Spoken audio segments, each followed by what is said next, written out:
Ano nangyayari dito? Narinig ko kayo nagsisigawan. Wala. Ba't ka ba nandito? Di ba day off mo? Ang day off pwede reschedule. Peligro hindi.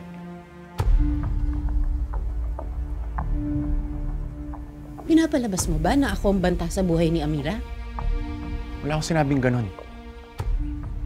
Sa trabaho ko, hindi pwedeng ibigay ang tiwala ng basta-basta. Kailangan alisto ako. Kasi maraming ahas at manloloko na kahit saan nakakapagtago. Kailangan kong protektahan si Amira laban sa kanila.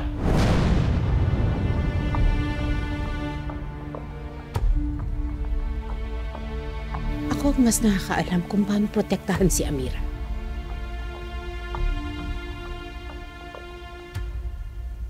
Baka nakakalimutan mo. Ako ang nagligtas sa kanya kay Santi. Habang ikaw, sinukuan mo ng paghahanap sa kanya nung nawawala siya.